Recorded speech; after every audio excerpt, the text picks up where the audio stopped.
The ocean was calm that morning, stretching endlessly beneath the plane like a sheet of glass. No one on board imagined that within minutes, this peaceful blue would turn into a graveyard of twisted metal and shattered dreams. The passengers were doing ordinary things, adjusting seatbelts, whispering to loved ones, staring out the windows, when a sudden jolt ripped through the aircraft. The engines screamed unnaturally. Oxygen masks dropped. Panic spread faster than sound. And in the middle of this unfolding nightmare was a young boy, far too small to understand what was happening, yet old enough to feel the raw terror in the air. The impact came without mercy. The plane slammed into the ocean with crushing force, snapping seats from the floor and throwing bodies violently forward. Water exploded through the cabin, ice cold and unstoppable, swallowing screams whole. In seconds, visibility vanished. Darkness replaced daylight. The boy was torn from his seat, ripped away from the hands that were supposed to protect him. He tumbled through chaos. Metal, luggage, and rushing water, his chest burning, his ears ringing, his mind screaming for air. Down there, beneath the surface, the world felt unreal. The pressure crushed his body, the cold stabbed like knives, and every instinct told him the same terrible truth. This is where it ends. Grown men and women, stronger and more experienced, were already losing the fight. Survival experts would later say no child could live through this. No oxygen, severe impact trauma, freezing temperatures, and open ocean conditions. Statistics were brutal. Hope was non-existent. But something happened in those moments that defied every rule.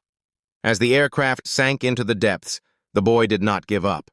Confused and terrified, he kicked blindly, clawing his way upward, driven by a force he couldn't name. His lungs screamed for air. His muscles burned. Just when his strength faded, his fingers brushed against floating debris. A piece of wreckage, nothing special, nothing designed to save a life, became his only chance.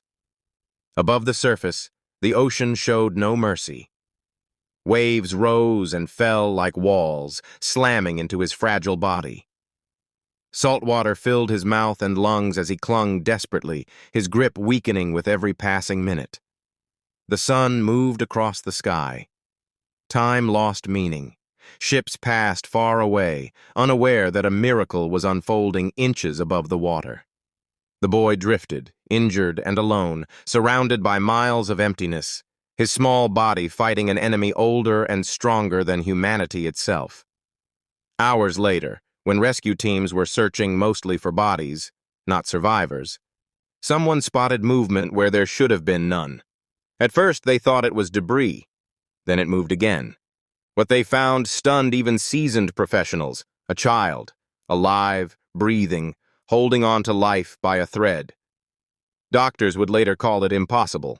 Scientists would argue probabilities. But standing there, wrapped in blankets, eyes still open, the boy proved them all wrong. This is not just the story of a plane crash. It is the story of a child who faced the ocean and survived. The story begins long before disaster strikes, in the calm and ordinary moments that make the coming tragedy even more shocking. The day of the flight feels routine. Passengers arrive at the airport with carry-on bags, travel documents, and tired smiles. Families move together through security. Children trail behind their parents, and flight attendants repeat safety instructions that most people barely listen to. Among the passengers is a young boy, excited but restless, unaware that this journey will define his entire life. The mood inside the aircraft is relaxed, almost dull, the kind of normalcy that makes danger unimaginable. As the plane climbs and levels out, subtle signs of trouble begin to appear. The weather ahead is unstable, with thick clouds stretching across the horizon. Turbulence starts lightly at first, small shakes that passengers dismiss, but slowly grows stronger. The engines sound different, strained, and the cabin crew's expressions tighten. Conversations fade as people sense that something is wrong, even before any official announcement is made. The boy feels the change too, gripping his armrest as the plane jolts unexpectedly, his heart racing without understanding why. Then comes the moment no one is prepared for. The captain's voice breaks through the cabin speakers, urgent and controlled, announcing an emergency landing. Panic erupts instantly. Oxygen masks drop from the ceiling, alarms blare, and the plane begins to descend at a terrifying angle. Passengers scream, pray, and cling to one another. The boy looks around desperately, searching for familiar faces, his fear mirrored in every adult expression he sees. Time seems to slow, stretching each second into agony as the ocean rushes closer through the windows. The impact is sudden and violent. The aircraft slams into the water with a force that feels like hitting solid ground. The sound is deafening, metal tearing, glass shattering, bodies crashing forward. Seatbelts snap tight, but not everything holds. Seats rip loose from the floor. Overhead bins burst open, raining luggage down like weapons. Water explodes into the cabin, freezing and powerful, flooding the space faster than anyone can react. The boy is thrown sideways, his body slammed against hard surfaces, the air knocked from his lungs. Within seconds, the cabin transforms into chaos. Visibility drops to nothing as water and debris fill the air.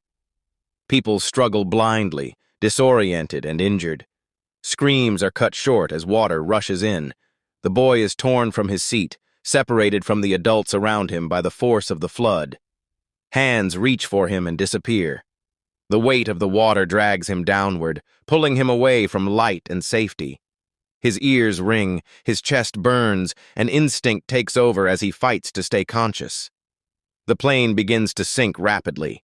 Cold water presses in from all sides, crushing the space where air once was. Darkness replaces what little light remains. Panic turns to pure survival as passengers try to find exits that no longer exist. The boy, small and overwhelmed, is swept through the wreckage, colliding with floating debris and twisted metal. He has no sense of direction, only the desperate need to breathe. Every second feels like the last. As the aircraft disappears beneath the surface, silence replaces the earlier chaos. The ocean claims the wreckage, sealing it in darkness.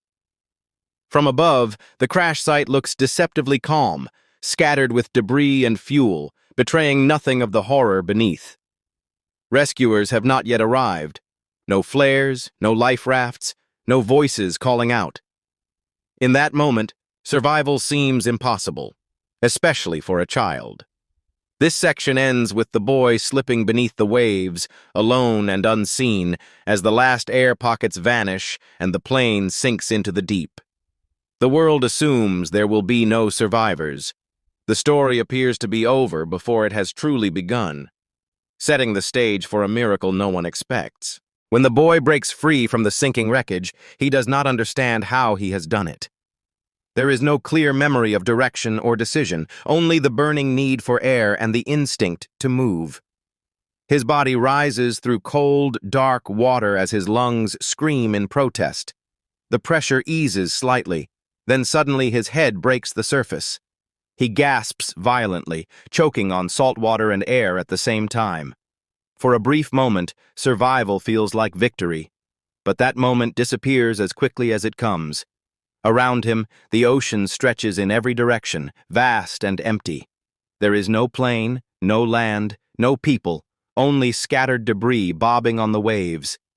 The crash site, once loud and violent, is eerily quiet. The boy spins in the water, calling out weakly, his voice swallowed by wind and distance. No one answers. The realization settles in slowly and painfully. He is alone. The water is freezing, draining strength from his small body with every second.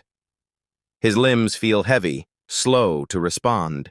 Each wave lifts him and drops him again, slapping water into his face and mouth.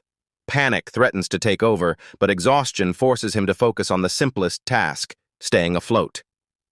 His eyes catch sight of a piece of wreckage nearby, a torn section of interior paneling or seat cushion. Kicking weakly, he reaches for it, fingers slipping before finally gripping the rough surface. That grip becomes the thin line between life and death. Time begins to stretch and distort. Minutes feel like hours. The boy clings to the debris as waves rise and fall, sometimes lifting him high, sometimes nearly submerging him again. His muscles ache from tension and cold. Cuts and bruises from the crash sting sharply when touched by salt water. He cries at first, quietly, then not at all as his body conserves energy. Above him, the sky seems impossibly wide, the sun slowly moving as if nothing extraordinary has happened below. Thoughts come in fragments. He remembers faces, voices, moments from before the flight, small comforting memories that push him to keep holding on. He wonders if anyone is coming, if anyone even knows he is alive. The outline emphasizes the psychological battle as much as the physical one, the fight against fear, loneliness, and the temptation to let go and rest. Survival is no longer about escape, it is about endurance. As hours pass, the ocean shows its cruelty. Waves grow stronger, wind picks up, and the debris he holds onto becomes harder to control. At times, the boy is flipped over, briefly submerged before clawing his way back to the surface. Each time costs him precious strength. His lips turn blue, his teeth chatter uncontrollably, and his hands begin to lose feeling. Letting go would be easy. Holding on requires everything he has left. In the distance, shapes appear on the horizon, ships or aircraft, but they pass too far away, never noticing the small figure in the water. Hope rises and crashes just as quickly as the waves. The boy tries to raise one arm, but it feels impossibly heavy. He settles back against the debris, breathing shallowly, eyes half closed. Survival now depends not on movement, but on staying conscious. Eventually, exhaustion overtakes fear. The boy drifts in and out of awareness, his grip loosening, tightening again by reflex. The ocean rocks him like a cradle, indifferent to whether he lives or dies. By this point, the outline makes clear that survival defies all logic. Hypothermia, dehydration, and injury should have already ended the struggle. The section ends with the boy barely awake, his body failing, floating between water and sky. Rescue has not yet arrived. From the outside, there is nothing to suggest a living soul remains. And yet, against every expectation, the boy is still there, holding on, alive, waiting for something that may never come. By the time rescue teams reach the crash area, their expectations are grim.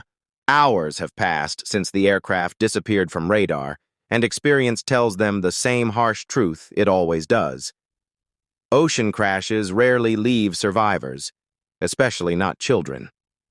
Search vessels and aircraft scan the water for wreckage, oil slicks, and any sign of life, but their primary mission has already shifted from rescue to recovery. They are looking for remains, not miracles. From the air, the ocean looks deceptively calm, broken only by scattered debris glinting in the sunlight. Crew members peer down through binoculars, calling out coordinates, marking floating fragments of the aircraft. Again and again, they spot objects that look promising from a distance, only to discover twisted metal or broken seat cushions. Hope fades with each false alarm. The boy, drifting weakly on his piece of wreckage, is almost invisible, just another speck among thousands. Then someone notices movement. At first it seems impossible. Debris does not move on its own. The search aircraft circles back, flying lower this time. Through the lens, they see it clearly. A small arm shifting, a head lifting slightly before falling back. Silence fills the cockpit as the realization sinks in. A child. Alive. Where there should be none. Rescue procedures shift instantly. Coordinates are transmitted, ships are redirected, and a rescue boat races toward the location, cutting through the water at full speed. As they approach, the boy does not react. He is barely conscious, his body limp, his grip weak but unbroken. When rescuers finally reach him, there is a moment of disbelief. Hardened professionals hesitate, Not from fear, but from awe. They gently lift him from the water, expecting him to slip away at any second. On board the rescue vessel, chaos turns to controlled urgency.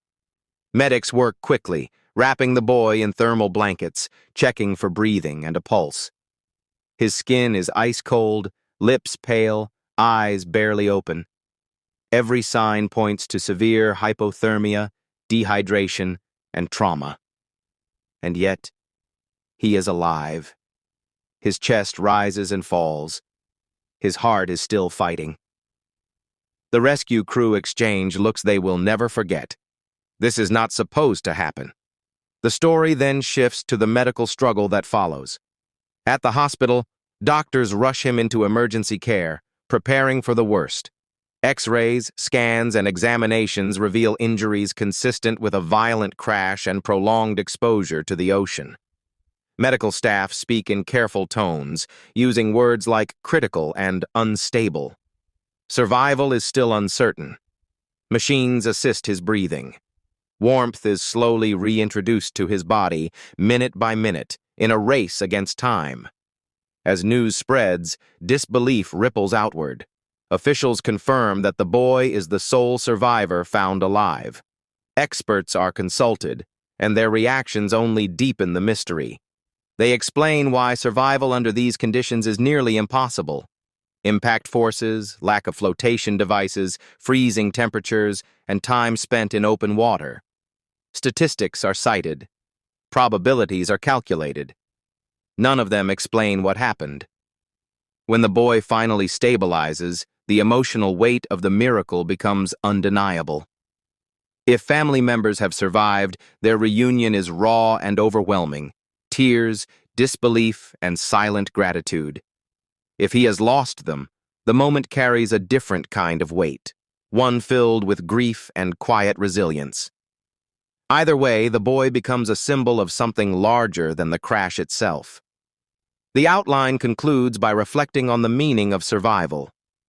The miracle is not just that the boy lived, but that he endured when every law of chance said he should not.